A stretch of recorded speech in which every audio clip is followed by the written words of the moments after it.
Napakagandang araw po ngayon mga kakoleksyon. New Year, New Hunt po tayo. So narito ulit tayo para sakyan uli ang kaagapay po natin sa lahat ng oras ng pagbibiyahe natin, malayo man o malapit.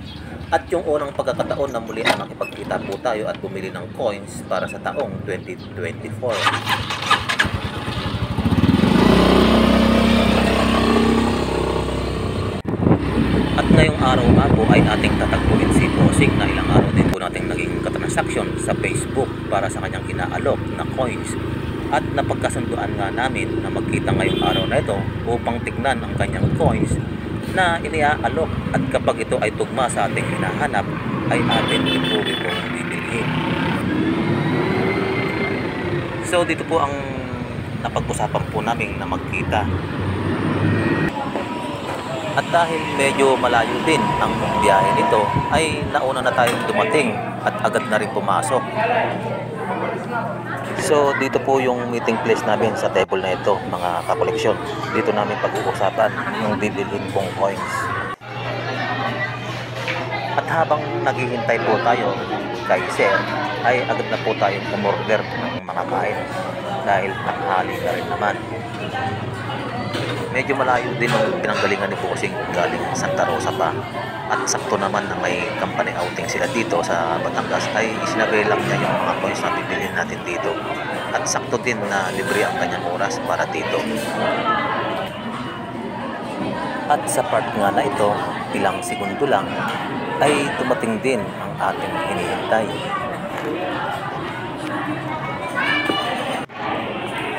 At kami nga po ay kumain muna at nagkwentuhan dahil nasa malayo pa ang pinanggalingan at hindi naman nagmamadali.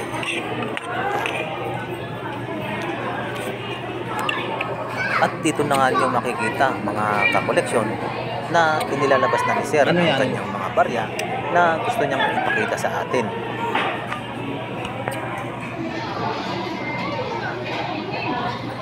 At para malaman na rin niya ang mga value nito. Ay.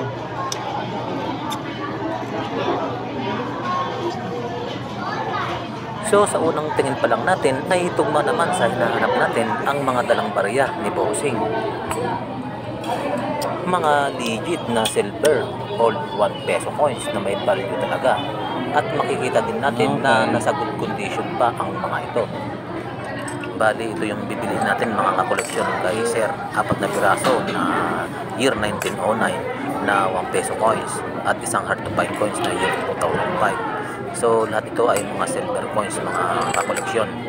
At isang piraso po na 1903 na big 1 peso. So lahat ito mga kakoleksyon ay good details. Alam niyo ba mga kakoleksyon, itong nabili natin na 1903 big 1 peso, kapag ito po ay bago, ay umaabot na po ng 71,000. At ganoon din po ang year 1909 na 1 peso.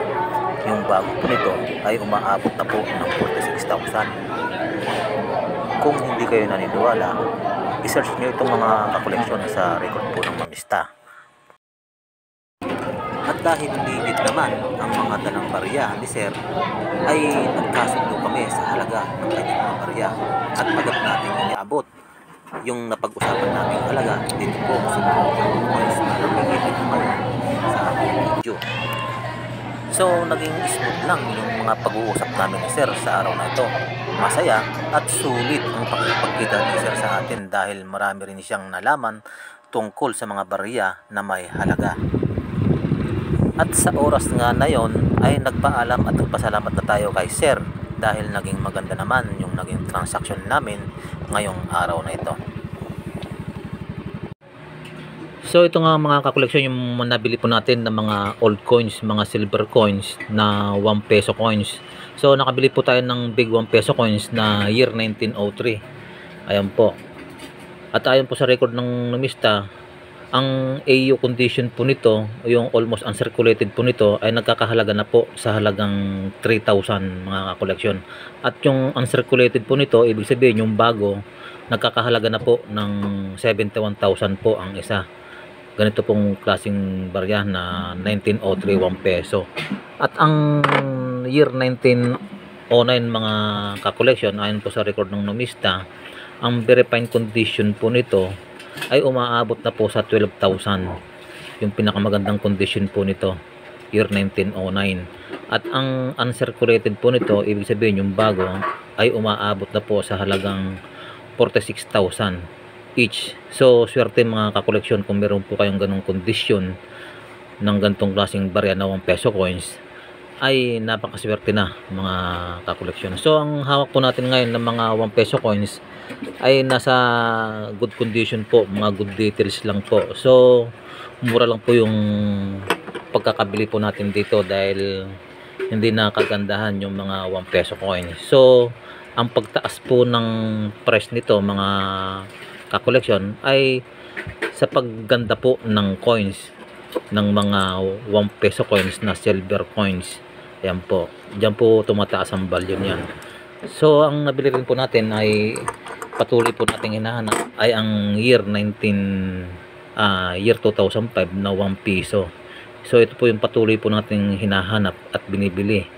Ganon din po sa mga in-demand coins na year 2007, 2009 na 10 piso, year 2006 na 5 piso, at ang year 2017 NGC na 25 centimo.